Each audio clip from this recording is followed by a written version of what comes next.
You don't always have to have a deeper meaning, soul purpose in every decision that you make. Sometimes you just got to do it. That's my favorite thing you have said this entire podcast, by the way.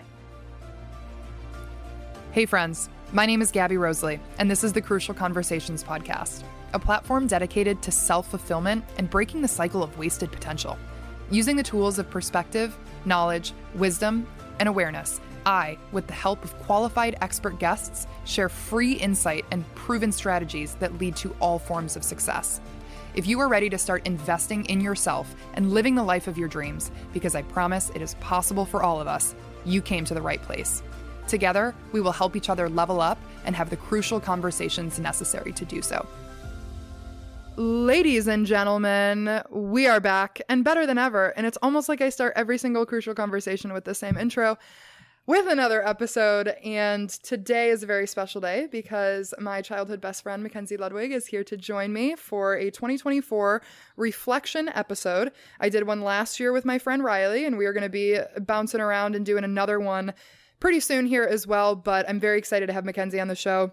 Talk about 2024, lessons we learned, reflections, realizations, obstacles, struggles, and all of the fun stuff and everything in between.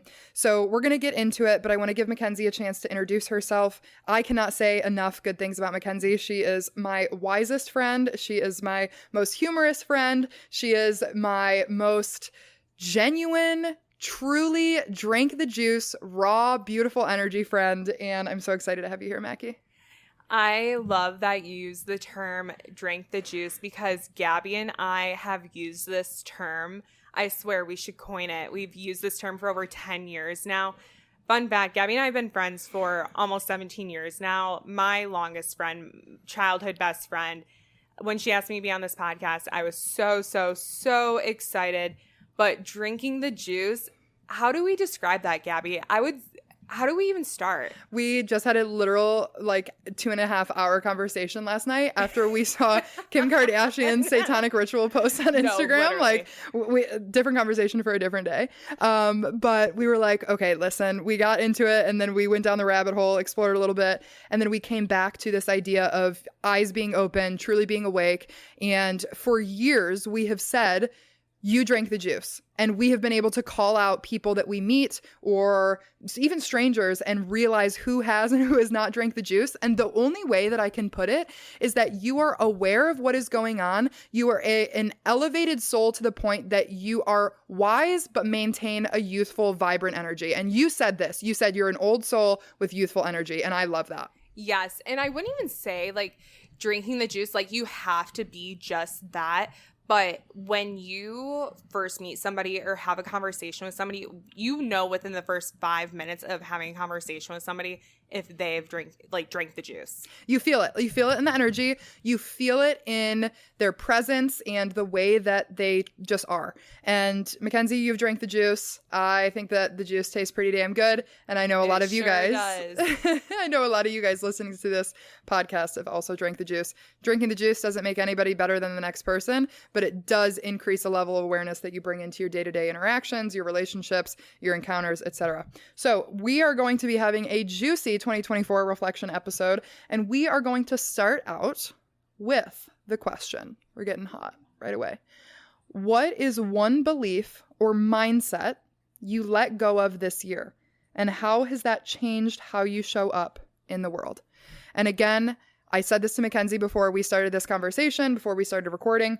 This is a conversation between a best friend and a best friend. Yes, we were recording, and yes, this is a platform where we speak, a lot of advice or health tips or things about spirituality and knowledge and wisdom. But this is a raw conversation that we're about to be having. We're going to share personal stories. We're going to get real and we're going to get silly. Whatever direction this goes, I want it to be real and raw and genuine. So Mackenzie, when we think about this question, belief or mindset that you've let go of this year and how it's changed how you show up in the world, let's start with the first half of the question. A belief or mindset that you let go of this year. When I saw this question, I genuinely took it as okay, what do I feel was holding me back this year? And what am I ready to let go of going into 2025? And when I thought about this question, I feel like this year has truly been beating into me the balance of taking aligned action versus relaxing into the flow of things. I have said this many, many, many times, and it's still a lesson I have not completely learned, but I feel like 2024 has been pummeling me with this realization that I do not always need to know the how. The most important component to the whole process is having an idea of the what. And even if you don't have a specific what, if you have a direction, that's the most important part. But I feel like the mindset I'm ready to release is that I have to have control over everything and that it is all up to me and the action that I take. I need to release into the fact that God, the universe, whatever you want to call the higher power that has created all life on this planet and in this universe, is supporting me, and that my will is aligned with God's will. That is something I need to relax into, and I'm ready to let go of my control. But many people read this question and they take it in multiple directions. So when you think about a belief or mindset that you want to let go of and leave in 2024, where does your head go? So when I think about belief and mindset and how I'm taking this, I feel like this whole year, it's been a tough year. 2024, all my friends, my coworkers, my family, there's been so much noise in the world that one thing I've had to manage myself and had to, kind of tap into is any sort of negative emotion, whether that's worry, stress, anxiety, whether that comes from your family, your relationships, work, really whatever it is, it's all enrooted in fear. And I feel, not to go down this tangent, but a lot of it my eyes have been opened in the sense of my faith. Everything's enrooted in fear. And you take things on so heavily, at least I do, and it's so hard to balance. And again, there's just so much noise out in this world. And when you're feeling all these emotions, there's so much commotion and noise in your head. How I've managed to handle that throughout this past year is just tackling the one thing, and that is just fear. And in fear, that can come from, stress at work. Sometimes when, I'm going to work or coming home, I take so much on. And I just need to figure out how I'm managing that, whether that's, going on a walk, having conversations with my roommate, whatever it is. Fear itself, I've just had to learn how to tackle that, because moving on your own at such a young age, for me personally, Gabby, I moved out of my parents' house when I was 19 years old, and it was fantastic. I moved to downtown Detroit and managed a big city when I was young. And, a week after I graduated, moved to Atlanta. Didn't know anyone. I was in a med school program, graduated from there. And 3 weeks after graduating, I then moved to St. Pete. And I didn't think about it, had no plan, never visited. I just kind of bet on myself and didn't think too much, because the more I thought about certain things, I also thought about the cons that came with that. For me personally, you're stuck in the loop. When you sit in it and you allow the fear to fester, that's when you go down the rabbit hole of like, what if? Exactly. What if this happens? Or, what if I don't meet anyone?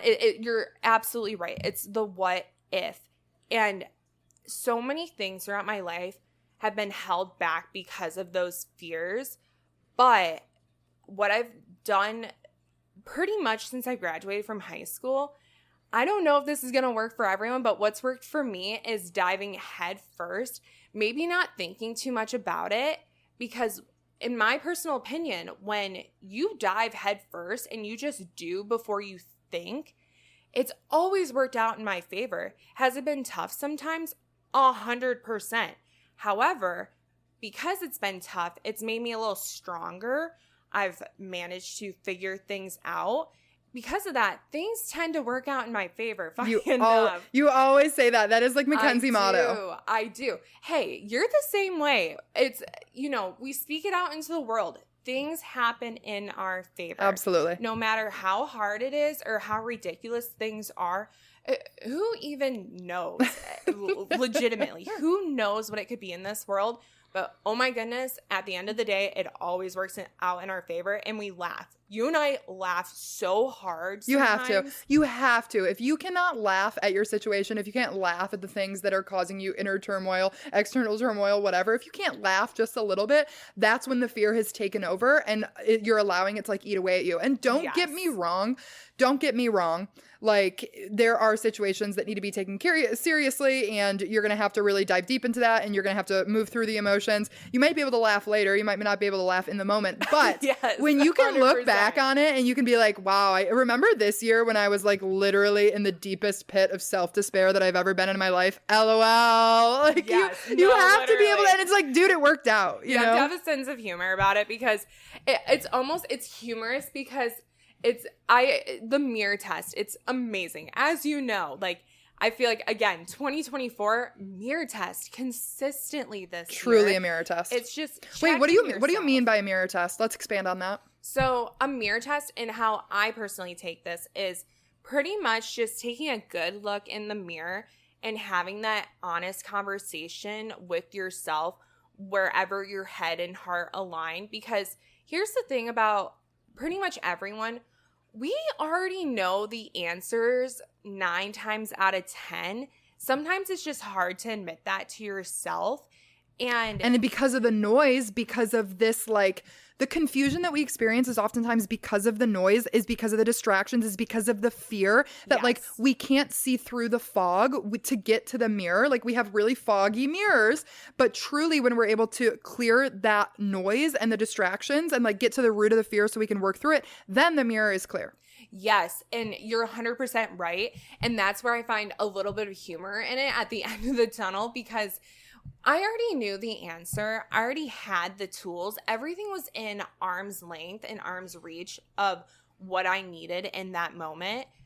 That's where the humor comes from, because it's like, Mackenzie, you already knew. It's like everything has worked out up until today, right here. Like, we are in my basement, chilling, having a good time, comfortable, clothes on our backs, roof over our head, cozy rug to like snuggle my toes, a nice laptop, microphones to record, chilling with my bestie. Like, we're good. I know. I'm so glad we get to do this, because oh my gosh, this year has been so crazy for you, Gabby, and it has been amazing, like, seeing all these eras of us being friends, literally since I think you were 8 and I was 9, I think is when, we became friends, or maybe younger. I don't know, but very young when we became friends. And so we've seen so many versions of ourselves. But here's one thing about you and I. We are the same in our core. True, absolutely. And so I think that's why our friendship has remained so like strong. Who we truly are. Like, it might change the font in the expression. Yes, but we are the same at the core, girl. We have been, like, there's Gabbyisms and 8-year-old me at Kalahari is the exact same person that you're talking to like, right now. To this day, it's hilarious because Gabby and I have such a sisterly love. Like, along with, like, you have the same love for, like, my siblings that I have for your siblings as well. But, oh my gosh, to this day, like, Gabby and I are fighting over the better piece of pizza, the better spot on the couch, like, the better seat at the comedy club. No, literally. The type of noise we're listening to at night when we're trying to go to sleep. Like, I have to tell this story right now. And then I promise we're going to get back on track. This is the epitome of my personality without any facade, mask, like, I don't know, I guess this kind of you. Pleasantries. This is you, face value.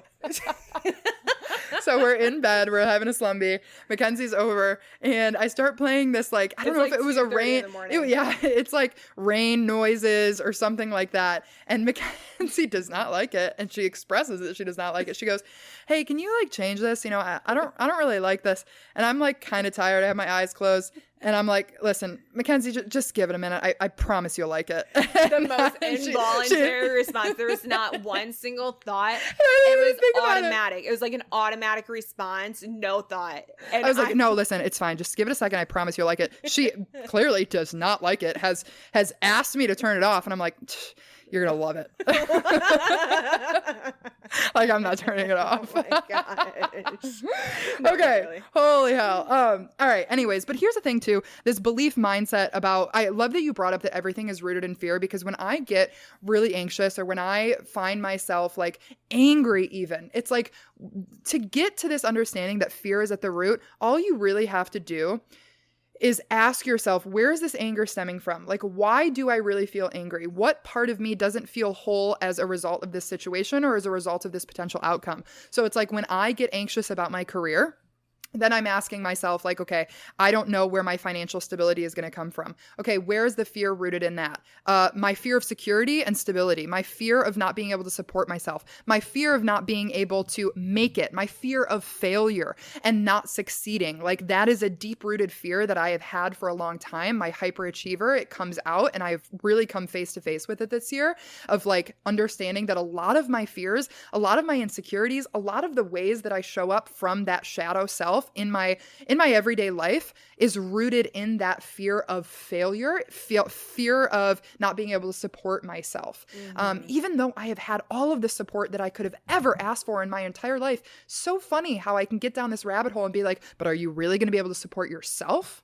Look, you're 100. This is why you and I have remained best friends for so long. It's because we do have this mindset of, since we were kids, you and I, like, we are each other's biggest hype man, but we are also each other's biggest competitors. You and I, there's nobody that loves winning more than you and I. And we compete with each other in the most friendly, sisterly manner, whatever it is. But yeah, everything is rooted in fear. You're 100% right. But one thing that has helped me personally manage it is, again, that mirror test and knowing, and everyone's situation is different, but for me personally, I know the type of person I am, the opportunities I have, what I've worked for, what's in front of me.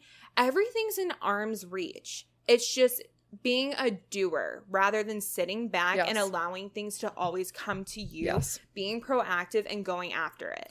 And I feel like that realization that I had and this lesson, the belief or mindset that I'm trying to leave behind of being in control of everything, I have really come to a healthy relationship where throughout this year, I wasn't in a healthy relationship with the part of me that loves to take action, that loves to do things instead of sit on things that actually does make me feel better. I demonized that and told myself, like, this isn't the right way. Like, you need to relax into it. You need to feel into the emotion. You need to do this.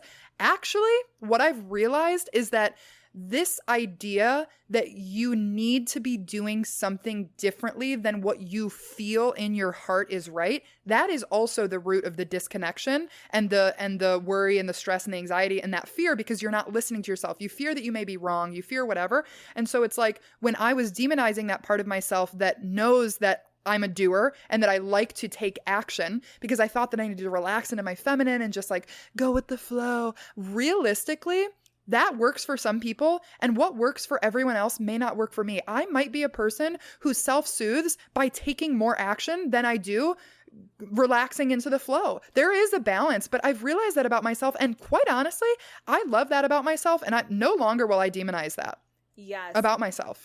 As we're talking about this, just out of curiosity, do you see, maybe it's just me, I'm gonna let you speak on this.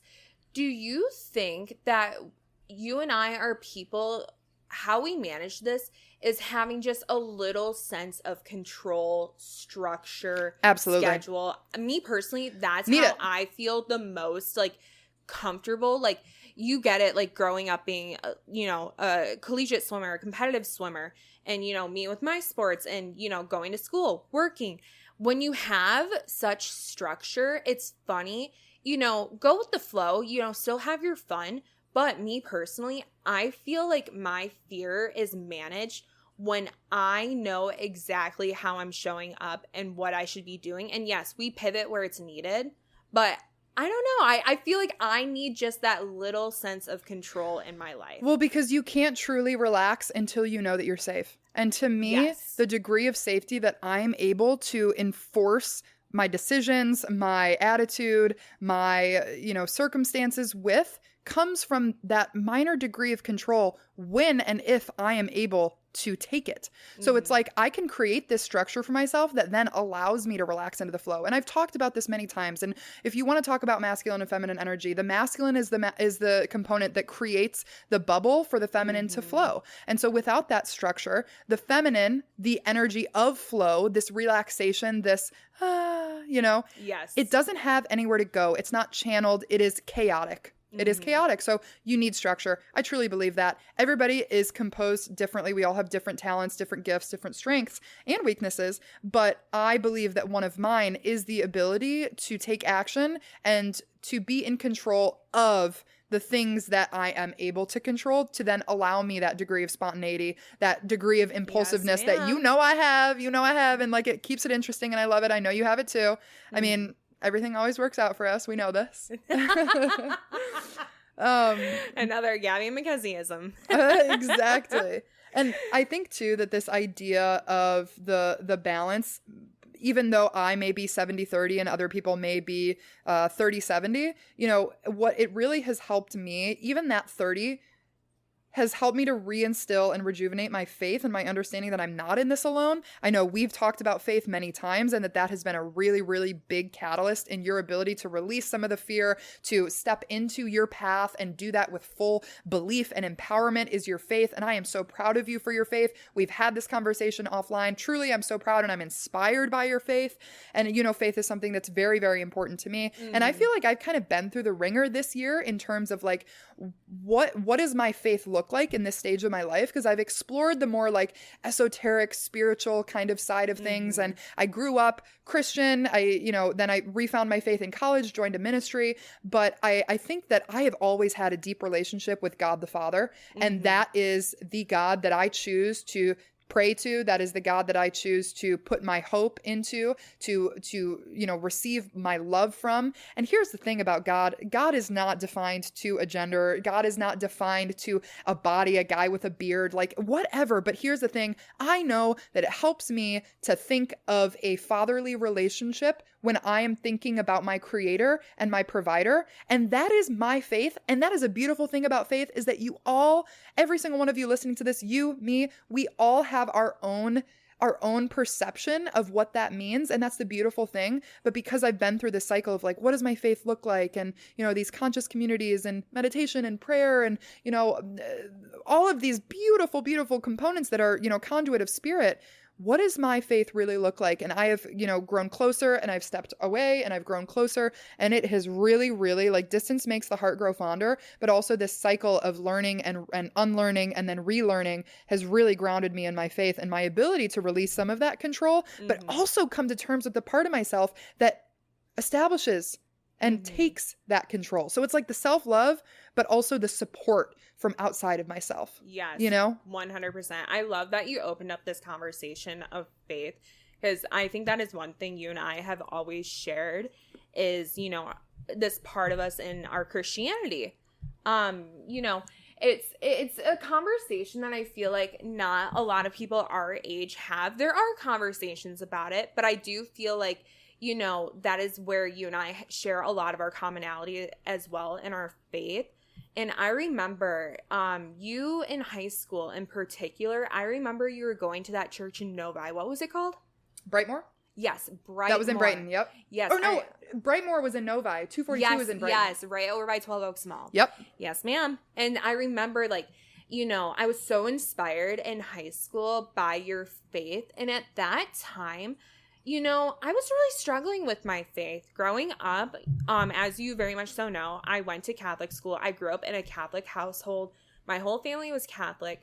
And, moving from, Pontiac Lake, right down the street, I was very blessed to have some neighbors of mine, the Lymans. You know them very well. Love them to this day. They're fantastic. And I started, going to church with them. Maddie Lyman and I, we were very close friends when we were kids, and I was very close with the Lymans. And so, funny enough, they started taking me to church with them. I did Awanas with them. I went to church with them on. I know. Loved Awana, bro. That was my so shit. did I. Oh my gosh, I totally looked forward to that. And like youth group growing up, and I feel like it's a beautiful thing. Growing up, I had this crazy, this crazy feeling of love, faith. However, I feel like there was always this little seed of doubt in my heart. I knew my head and my heart weren't aligning fully. And that's something I always struggled with. And I knew it. And faith is in the unseen. Me. It's normal. It's normal to have those seeds of doubt. We all have them. Yes. However, it's like, why do I feel this way? Why can't I fully give myself in this way? Oh my gosh, it was such a struggle, my whole life. However, I was still very active in the church. I prayed, I read the Bible. I was like, I went to Spring Hill. Like, I feel like the best time of my life, by the way. Dude, Spring Hill, shout out. Spring Hill was so fun. Oh my goodness. But it's like a Christian summer camp. Literally the best thing ever. Literally the best thing ever. I had so much fun and I was so active, yet I still struggled. And in college, I still continue to struggle a little bit. And I feel like my faith and getting away from the church, like, I wish it wasn't like that, but it was. I really, ignored this part of my life where I should have really looked to it. Shoulda, coulda, woulda. This was your path. This is your path. Yes, this was your path. 100%. And look how strong you are in your faith now. Oh my gosh. Well, that's the thing about 2024, since we're talking about reflections, long story long. Coming into 2024, I moved to Florida nearly 3 years ago, and I've been so blessed with the opportunities I've had, the area I live in, the friends I have met, and, God's timing is absolutely insane. I was looking for just a hairstylist in St. Pete, and, quick Google search, find Adriana Soto, right down the street. So started getting my hair done by her, and it was about my 4th time in her chair. We've never hung out outside of like doing hair, whatever.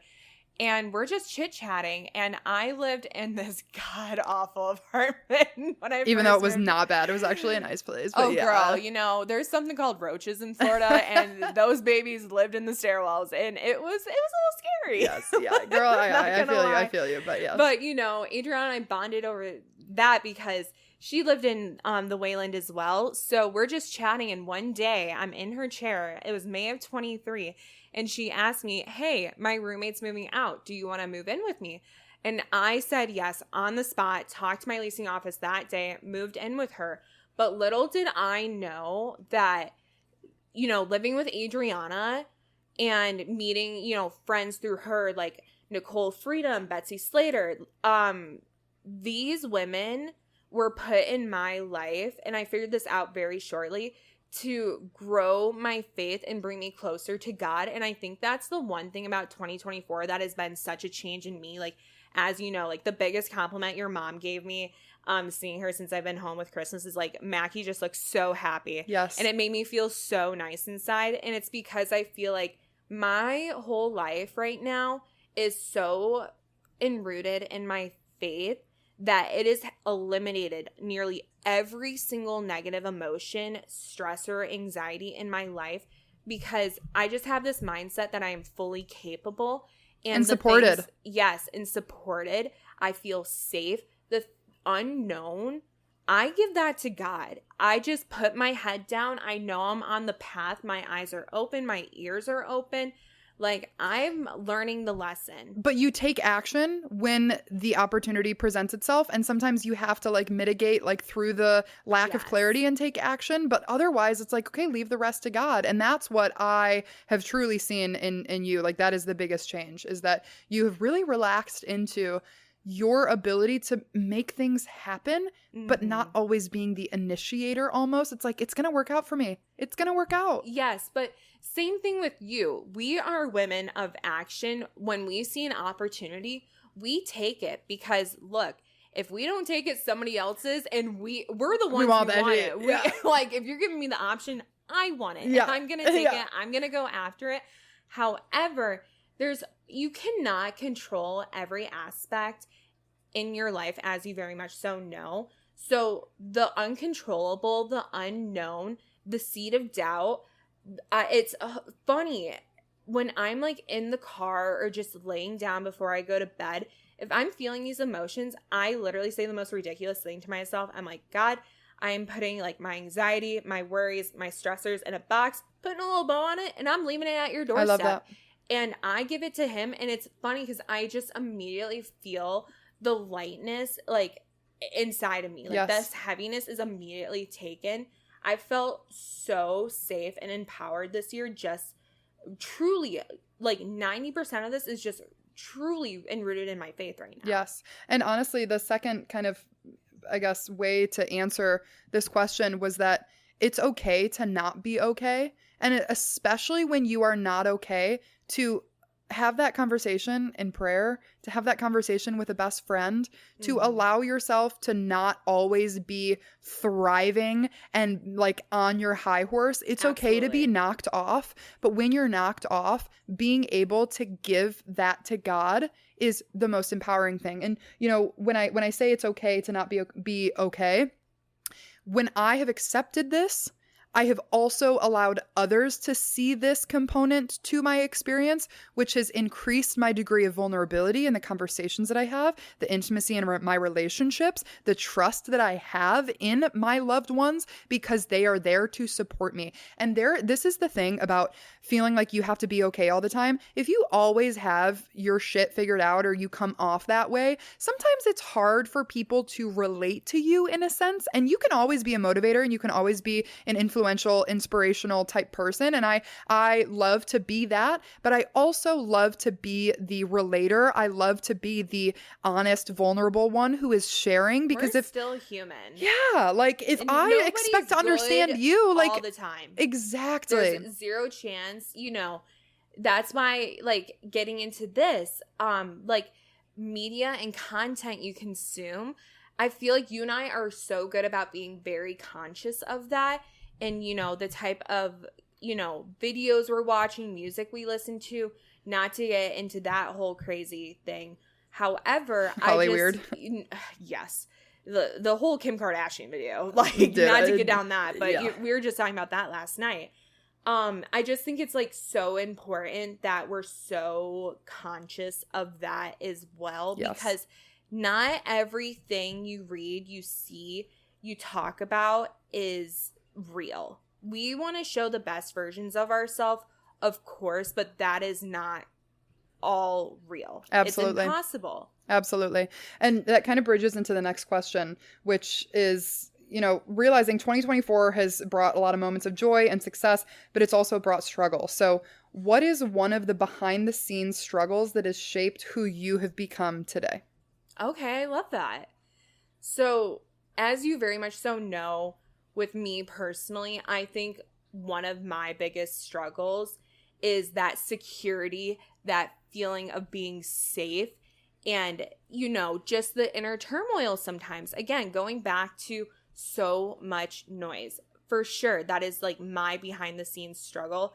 I think I like to portray this version of myself, like everyone, that we're cool, calm, collected, we have it together.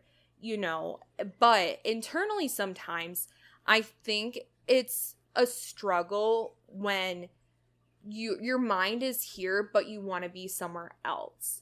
So with that struggle, you know, with me, for example, I've always been go, go, go. I'm thinking of the next best thing, where I'm at, how I'm going to elevate. However, this year has really tested my patience and how to be present. That has always been my number one struggle, is being present and being content in the place that I'm at. 100%. Dude, I mean, as you say that, it kind of bridges into this next, but I'm just going to say it right now because it's so relevant. The core lesson from 2024 that I feel like I'm walking out of and into 2025 with is that you deserve to enjoy where you are at without knowing where you are going. You do not always have to have every step of the ladder figured out towards your elevation, towards your goals. You are still allowed to enjoy where you are at. 100%. And I mean, another way to kind of reframe that is you are allowed and you are empowered and encouraged to appreciate where you are at, even if you are not where you want to be yet. Because I love this quote, and there's literally a ceiling tile in my basement that my family, my brother started this idea. We should paint ceiling tiles in our basement. Yeah. It's the best thing ever. But I made one that said, you know, you once dreamed of being exactly where you are now. And I cannot express how potent that statement has been for me in my life, because even when I was in Costa Rica and I was still struggling about, oh, you have a lot of downtime, you should be using this to advance your career, you should be blah, blah, blah, you should be doing this, you're not where you want to be financially or where you want to be career-wise, or, you know, whatever. It's like you still are allowed to appreciate where you are, even if there are areas of your life that you want to elevate in. Appreciate that and being present. But that is the hardest thing for me as well, is like, I know where I want to go. I know what I'm capable of. And because I'm not there yet, yeah, my patience is tested. My patience in my career, I mean, entrepreneurship has taught me so much about myself and my fears and my greatest desires and my strengths and everything like that. But I've really struggled with that as well, is like the patience and the presence. Relax into it. Like, if you had everything given to you on a silver platter right now, I don't think it would be anywhere near as meaningful and fulfilling as if you had gone through the process and the trials and the tribulations and the wonder and the, you know, unknown and the building, the foundation of all of these things. You know what I'm saying? Right. I think with you and I in particular, maybe just speaking for myself, I should say, you and I have always wanted to, we've had the biggest dream since we have been kids.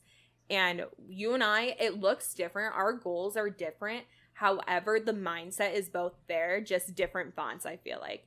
However, yes, you're 100% right. We have struggled being present and just really giving into what's right in front of us and, you know, struggling with that patience, like I said. However, where I want to go with this is just, how do I want to explain this, Gab? Take your time, girl. I just want to make sure I'm getting the words right here. I guess to kind of prompt you a little bit further, when you're saying this idea of being present with where you're at and not knowing where you want to go or how you're going to get there or whatever, you know, it's kind of like this permission slip for you to relax into the experience, knowing that you're going to get, you know, fullness of whatever that is, the relationship, the adventure, the conversation. You will miss out if you are always living in the future, if you are always living in what's next. You will never, ever, ever truly be able to feel the wholeness of the present moment if you are not able to relax into where you are at this very moment. 100%. I feel like you and I, and it's not easy. It's not easy. We've been young. Because growing up playing competitive sports, you know, working very hard in school, like having these big dreams and big goals, you and I have had to turn a little bit of a leaf sometimes and go into this manual mode of like, we're checking things off the boxes just to get them done. It's like a you know, checklist in your mind in a sense. So I feel like, you know, taking this manual approach, it's like building the foundation, doing the legwork. But I feel like at this point now, we are at a time where, you know, we're still making things happen. However, we have a little bit of the luxury of, you know, hey, this is what's right in front of us. We can enjoy it and embrace the experiences, the relationships, the people that are coming into our lives and seeing where that goes. Yes. Because there's no time frame. I think that's something I've also struggled with as well. Is that there's no timeline, there's no time frame. And for me, what's really changed this past, you know, year or two or so is, you know, moving to St. Pete, again, not knowing anyone. You know, growing up in Michigan and, you know, going to downtown Detroit and Atlanta, I just did not feel that sense of security and safety. I didn't have, you know, this group around me. But living in St. Pete, I've found so many people like-minded like me and people who fill my cup and want me at functions. Like they show me love. Like I feel so wanted. But the funny thing is that, you know, being 26, being in this, you know, time where you're still trying to figure things out, like post-grad, you know, getting into the real world, my friends in St. Pete are all older than me. I'm the baby of my group. So a lot of my friends, they're married, they have kids, they have homes. Not everyone, but surrounding myself with this circle, one, it's taught me to, level up in some ways, but also not to rush anything. You don't have to, because not all of my friends in their 30s have it figured out. They just don't. However, they're having the most fun in life. They're taking things day by day. 2024, it's hard financially, emotionally, again, going back to the noise. However, they've made it this far. I'm not in any rush anymore. I'm okay just being where I'm at, being present, still wanting things and still working towards those things. I still have goals and I still have dreams. I'm not ready to just settle yet, and that's okay. But it's all in God's divine timing. I can do everything I can, but again, there's that pathway. And I feel like I am trying so hard to just stay down that pathway, and I've done a good job. Yeah, you have. And not stressing over it either. If we veer, that's part of life. Exactly. Is what it is. It's a part of the path. Every detour is a part of the path. And I think that when I was answering this question of like moments that I saw myself in behind the scenes struggles when I was trying to hold it together, I have had a freaking amazing year. You sure have. I've had an amazing year. It's been so enjoyable watching it, by the way. But here's the thing. This has probably been the hardest year for me mentally. Mm-hmm. Even though on the outside, everything has been amazing and I've accomplished so many dreams and so many goals. I was in Costa Rica for 4 months. I have met amazing people. I'm in a beautiful relationship now. I have started and really catapulted my career in the direction that I want it to go. I have really, really confronted some deep-seated, not so pretty things in my mental stratosphere. And it's been a tough year for me. And crazy enough, it's like, but everything's going right. Everything's working in my favor. Why am I feeling this way?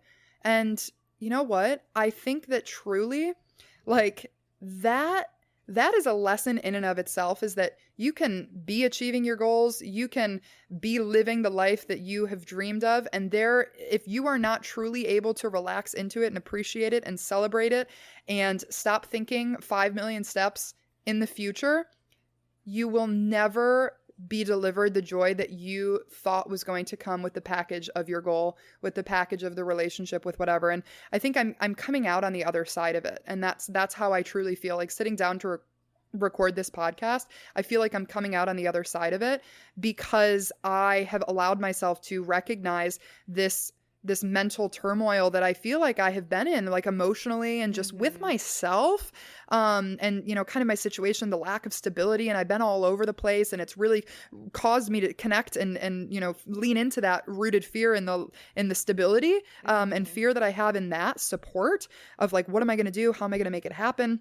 I've leaned into it, but I've realized that I had to do this. I had to go through the shitstorm because, 100%. And when I say shitstorm, it's like, yeah, there are so many people who have it way worse than I do. And I am not going to claim that I am living the worst timeline right now. I'm living an amazing timeline. It's a different kind of struggle for me. And that sometimes I get frustrated with myself. I'm like, why are you even calling this a struggle? Like, you're living such a blessed life. You know what I'm saying? But I mean, even the struggle that I had with my ego of living at home with my parents right now for these couple of months before I moved to Grand Rapids. That's been hard. The environment's been hard for me.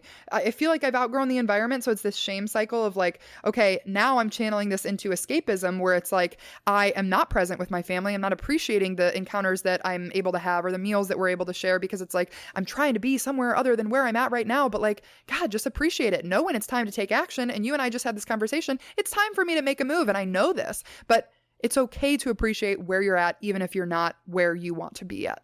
Yes. And talking reflections, one thing I've so admired about you our whole life, especially this year, look, I'll never fully understand what you went through this year. You could, unless you went through it, you'll never understand. However, I get and understand the reason why you did it. You know yourself so well, Gabby, that you knew you had to do these specific things and take these specific risks. And it was hard. It was really hard on you. And, we didn't have the ability to chat as much as, you know, I think you and I would both like when you were gone. And that's okay. Like, I missed you dearly, but it was, again, enjoyable to see you go through everything that you did this year. However, I knew it was a little bit of a struggle, but you tested yourself in ways most people can't even fathom. And I admire that so much about you, because you knew exactly what you had to do to just elevate your mindset.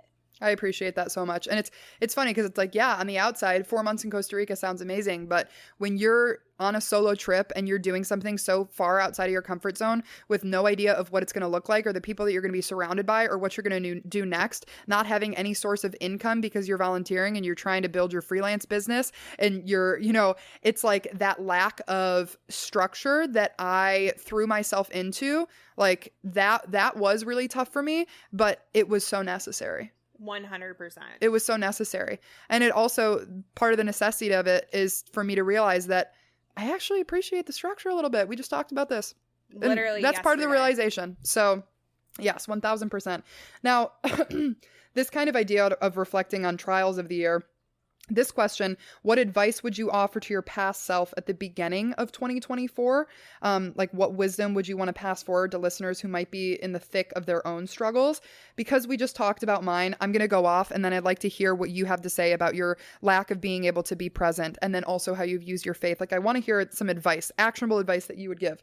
For me, to my past self, and to anybody going through any form of struggle right now, whether you resonate with mine, Mackenzie's, or not, crying is therapeutic. It makes room for clarity and peace. And it's an important catharsis that sometimes we shy away from. Crying has helped me just to release emotions in my body, and conversations have helped me so much, whether it's conversation with a best friend, with my mom, with my brother, with my boyfriend, with my dad, whoever. It's helped me so much. I've also realized that the wellness space, the healing space, the spiritual community, just like any other community, it has a dark side. It has a dark side, and you cannot put your stamp of approval on anything just because it has the label that you have felt yourself gravitate towards over a period of time. Whether you believe in a majority of a group's ideologies or not, you can never, ever, ever allow yourself to put a blind stamp of approval on anything until you truly feel into it and ask yourself if this is connected to your heart and who you truly feel, who you are at your core and what is right for you. That is another thing. You have to ask yourself, do you support the agenda? Is it helping serve the whole? You know, there's a dark side to just about everything. It's duality. So you have to be very, very conscious of the things that you're putting your stamp of approval on, the things that you're investing your time and energy into. Do not turn a blind eye to the things that you do not agree with because the group that you identify with has told you that it is right. You need to channel what is right in your heart and for you as an individual before you put your stamp of approval on something or lean into something wholeheartedly. The last thing that I have to say about this is running from any part of yourself is the trap.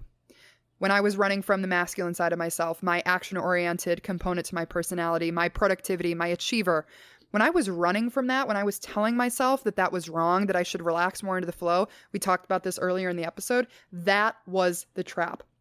That was the trap. Trying so hard to heal something implies that it's broken. So you have to meet everything with acceptance and decide whether or not you want to continue enforcing such habits, tendencies, beliefs, feelings, whatever.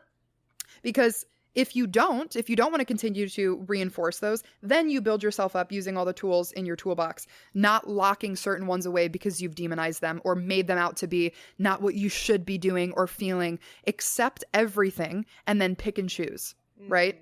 100%. So what do you feel like you would have appreciated to know at the beginning of 2024? Given your struggles and the obstacles that you've overcome, what advice would you give yourself? The advice I would give myself personally is I'm not limited to what's in front of me.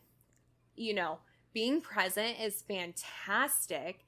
That is something I've struggled with my whole life. It is so important to be present. However, I've still had to remind myself, look, your dreams, your goals are so important. Don't lose sight of those either. And just because you're comfortable in where you're at and what you're doing now does not mean you're limited to just that. I think throughout this year, I've been in such a good mindset, but as you very much so know, there was a point over the summer, and, you know, going back to my faith, I would say, you know, really I tapped into that in the spring is, you know, when I really started to feel it, practice it, you know, speak it into existence. And when you are practicing your faith, you know, you have some trials and tribulations that come your way. As you very much so know, you know, craziness comes to you. And I feel like, you know, there was a point where I just felt like I was so out of the loop, so out of control. I didn't know what was happening in my life. And I still, you know, I was still keeping this facade of, you know, I have it together. I'm good. I'm doing great. And, you know, most of the time I am, you know, I feel pretty good 99% of the time, but there was this era where, you know, I just wasn't doing so good. So I feel like my advice to myself in the beginning of the year is just make sure you're not losing sight of what's important to you and continuously to take action.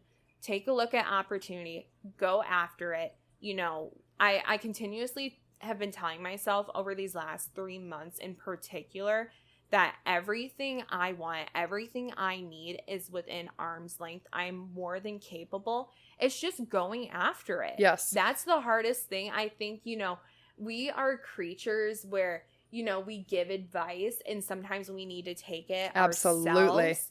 And, you know, we're all, you know, we fall victim to that. We all are like this, and me too. But one thing I do pride myself on is, you know, a lot of advice I give, I do my best to follow as well. You know, I continuously check myself, and, you know, like anything I want to do, I can do it. And I'm in that process right now. You know, I have been moving around since I've been 19 years old. Job after job, career building, and I'm still not done. You know, I don't have a full plan, but I know where I'm going, and I'm on the right path. And this is the fun part. That. This is the fun part. It's the challenge. And we literally just talked about getting older and like, whoa, where'd the time go? Well, we have to be able to like enjoy this process. Like if we're always trying to have everything figured out, we don't get to enjoy the process of figuring it out. No, not at all. And I feel like that's, you know, it's hard. And oh my God, I need to take that advice from myself so much right now. Like yes. I just, you know, it's not about having it figured out. We're young and we are doing more than fine.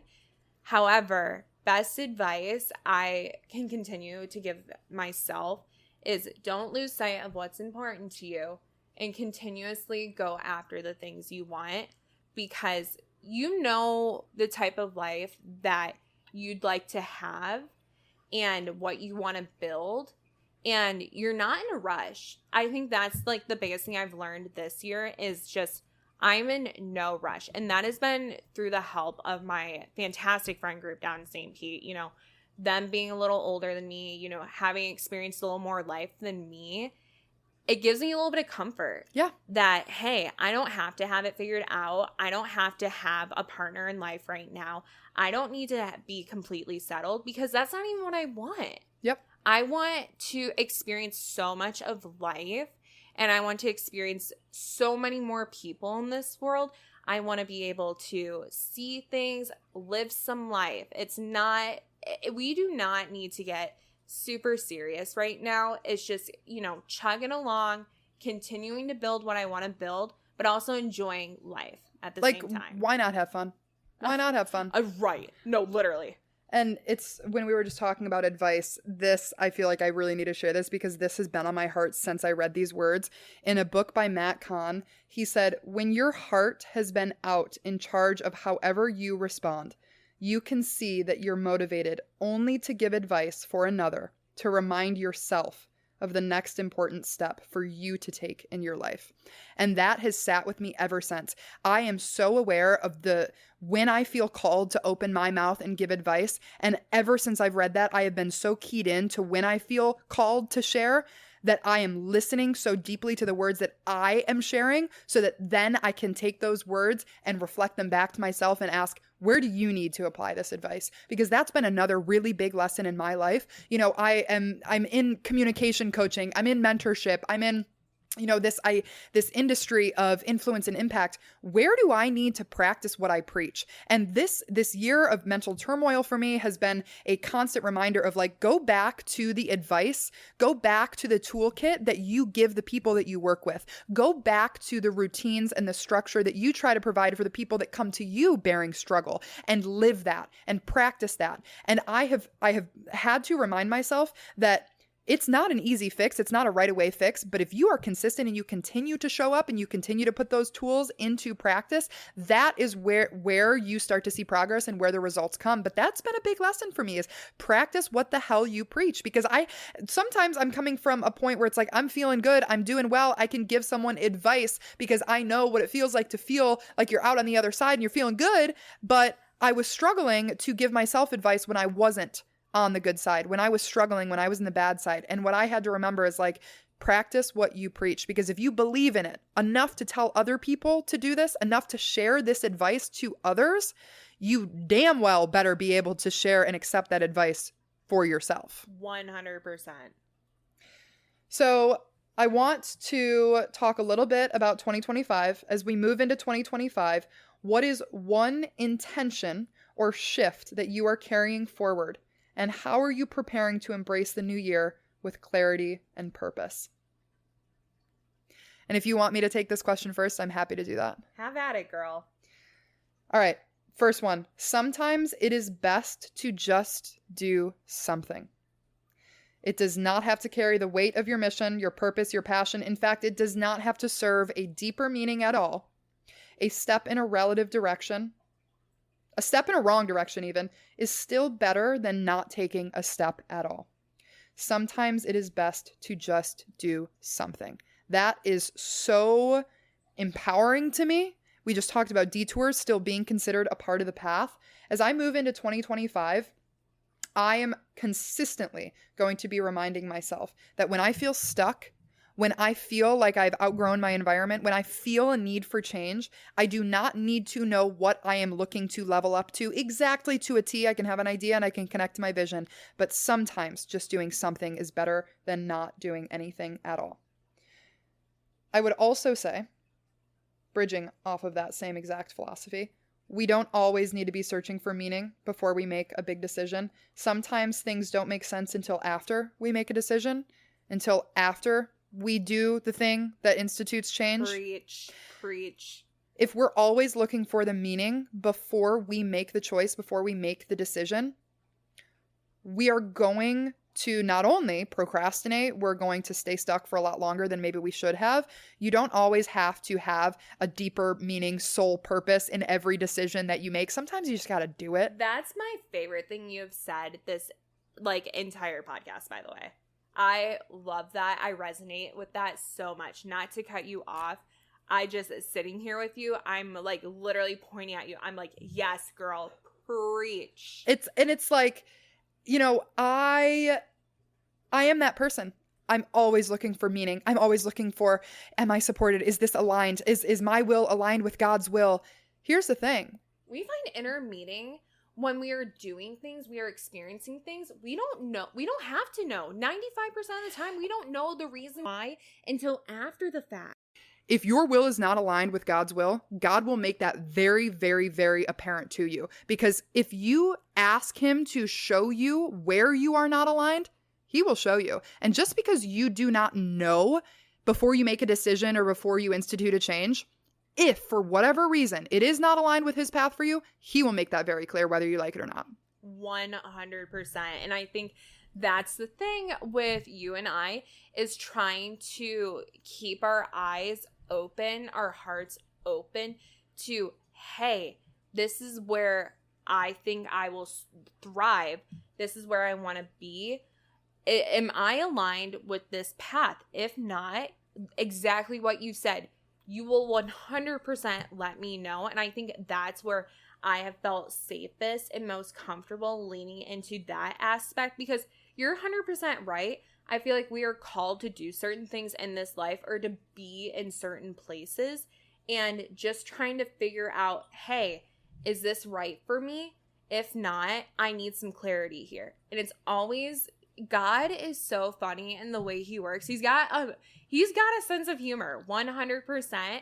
And that's why, you know, even talking about what we were earlier, we have to laugh about certain things because it's like we already knew, but our hearts and our eyes just weren't open yet. Sometimes it is so hard to be patient in God's waiting room. He will test your patience, but he always prevails. He will show us the path. We just have to accept that, whatever path that is. Absolutely. And another thing, if you do not know exactly what you want to create, think bigger. Think overarching theme. Before you try to get granular, think about the lifestyle. Think about the activities that you want to participate in, the feelings that you want to feel to help you to create your vision. And then you can make decisions aligned with that vision. For example, when I'm thinking about where I wanted to live and where I wanted to move with Riley at the beginning of 2025, I wasn't necessarily feeling called to a certain city. And I was like, I don't really know. I just know I need a change. So then I'm like, okay, what's kind of lifestyle? I love my family. I love my friends. I love Michigan. I love being able to explore the West Side. I love being able, the dunes, the Great Lakes, the beautiful cities and the people over there. I love it. So I'm like, okay, I love this vibe. This is going to help me to make this decision. And even in making the decision and going out and scheduling these tours in Grand Rapids, it's like, I don't know for sure if this is right, but it's a decision. And sometimes, like I said, you've got to do something, even if you don't know if it is the thing. Look, you know, I am one person who fully understands that.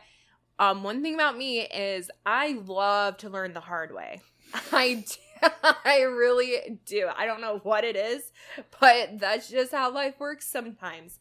And for me personally, the best decisions I have made in life and the biggest decisions in my life, there wasn't a lot of thought put behind it. I was, you know, in my head, I'm like, I can handle this. I can do it. I don't really know how I'm going to do it, but I'm going to. And I just dive head first, you know, reflecting on, you know, just my time living in Florida, for example.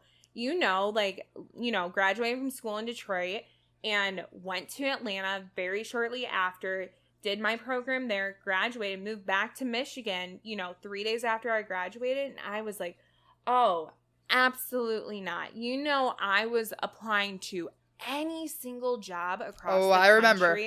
And, you know, that time of my life was so fun. You know, even though it's not 2024, it's just a reflection of, you know, the point that's leading up to today. Yes. It was so fun being able to fly out for all these job interviews, kind of explore different areas, see where I'm at. Took my job in St. Pete, you know, apartment, sight unseen, didn't know anyone, flew down there and lost my job after my first month of working there. Oh my gosh, did that suck. It's leading to my theme of 2024 or 2025, I should say, I swear. However, you know, that was not a fun period of my life. However, you know dang well, I maybe cried for a day. I felt like a failure. I really did. I felt like such a loser because I had worked so hard between all of my job experience, my certifications, my 2 degrees. I felt like I did everything right. And then that happened. I was upset about it for a day. And that's it. I allowed myself one day and I just kept moving forward and literally stopped working at that company that Thursday. Have my current job that Monday, and I'm there almost 3 years later. But, you know, it's just my 2025 theme is to just, you know, continue chugging along. And, you know, bad things happen in life, hard things happen in life, but you cannot focus on those negative aspects. I refuse to allow myself to wallow in that side of life. You have to keep, it's like a moving train. Yes. You have to keep moving forward. You know, I feel like I'm going into this year with like a mantra a little bit of, you know, big trains require big change. And I take that with a grain of salt. You know, I do not believe that we have to consistently focus on the things that we need to improve upon, because I think it sends a message of there's something wrong with us all the time. And, you know, getting into that side of things, you can't be in that mindset. It's always good to, you know, be self-aware, self-assured, you know. But it's a vicious cycle if you can't is. come to terms with the fact that maybe you don't need to be any better, quote unquote, because you're already freaking awesome. Well, Gabby, that's exactly, like, not to talk about myself in this manner, but, you know, hopefully anyone can relate to this. You know, you practice what you preach, you believe you're a good person, and you believe that you are genuine in all aspects of your life to anyone you're speaking to in any way that you show up in life. You are you. And, you know, take it or leave it. You know, not everyone's built for everyone, but I believe personally that what I practice and preach, I show that to every single person in my life. And you know exactly what you're going to get with me. Exactly. And that's something I want to continue in 2025, is just to be this authentic, genuine version of myself and show up in as any version of myself. And this is still the same Mackenzie. You know what I mean? Absolutely. 1000%. And, you know, I think that this mantra for me going into 2025, because it's very important for me to set intentions so that I can channel my energy and have my focus. And, you know, we're talking about big shifts and living environment. My 2 words, and I always like to set 2 words. Sometimes it's 1 word, sometimes it's a phrase. This year, 2025 is about money and relationships for me. I am fully stepping into that. And I am excited. I'm ready to work hard. I'm ready to invest in my heart and my spirit with the people in my life. This year, 2024, was a lot about spirituality and travel and self-discovery. You know, we talked about money and relationships are coming in hot for 2025. And I am excited. I think it's important to channel your energy toward an intention, but not always having to have everything figured out. And I want to reiterate just one more time this idea that you don't always have to be searching for some deeper meaning in everything that you do. Sometimes it's just about the experience. It's just about the figure it out. What do you like? What do you not like? It doesn't always have to be so it's not that deep. It's not that deep. It's not that deep. It's not that deep. You can make it deep, but I've realized, you know, a whole lot with like the spirituality thing and like my own awakening and, you know, my evolution of all of the things that have come into my awareness in the last 3-4 years is like, when you're constantly searching for this deeper meaning and this purpose in everything, it's exhausting. It is. It is exhausting. And since when did we always have to assign so much potency and meaning to literally everything in our lives? I actually don't think that's the point. Like, just go frolic in a field for absolutely no reason. Just go out to dinner with your friends and, you know, have a drink or two if you like to partake, and doesn't have to mean anything. You know, go on a vacation. It doesn't have to be some grand spiritual awakening. Like, just it can be, and sometimes it is just because you allowed yourself to experience it. Sometimes the realization may come afterwards. We need to take things at face value sometimes. Yes, absolutely. And that's one thing that I feel that gets a little lost throughout life, is just enjoy, take things at face value, and roll with the punches. I mean, we have the next 60 years of our lives to deal with everything that is thrown at us. So enjoy all the aspects that you 80 if you are staying healthy like we are. Preach. Girl, that's a whole nother podcast. But yes, very, very important. And just enjoying the whole process. That's another key theme. But I'm so happy that we got to sit down and we have this conversation, because it means so much to me to not only expand on my personal growth, but also sit in your growth and like the reflection of this year. And sitting down to record a podcast, sometimes it can be stuffy and you feel like you have to say certain things, but everything that we've talked about has just flown as if we don't even have the microphones out. And I think that's the coolest thing in the entire world, that we can do this. Yeah, my lack of planning for this podcast, I'm not sure how this is all going to relate to everyone, but you know, I'm so happy that we got to sit down and like have this conversation, talk about things that are super important to us, kind of reflect on this year. I think, you know, just with the both of us, it's been so insane this past year, and not being able to catch up as much and not being able to see as much of each other. It's I'm glad we're getting to do this. Me too. And I'm so excited for all of you guys listening. Thank you for listening to this episode. I hope you have a moment to reflect on your 2024, celebrate your successes, recognize your shortcomings, recognize your sufferings, your struggles. They are all a part of the story, and you can't write chapter 10 until you write 1 through 9. So not all of them are going to be good. There would be no character development. There would be no plot if you were winning the entire time. We love the underdog. So, I hope that you have a moment to reflect on 2024 and set your intentions for 2025. It's really important, and it's fun. It's fun.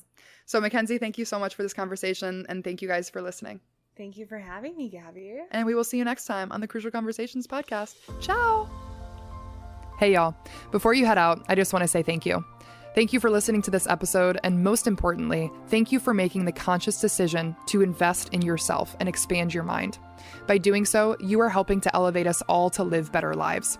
By showing up and emulating the things that you learned in today's crucial conversation, you are inspiring those around you. If you want to continue this domino effect, share this episode with someone that you want to help to unlock their maximum potential. And connect with me on Instagram at @GabbyRosleyCo to share your valuable feedback and offer recommendations for what you'd like to hear in future episodes. I love you all. Keep shining your unique lights, and I will see you next time on the Crucial Conversations podcast.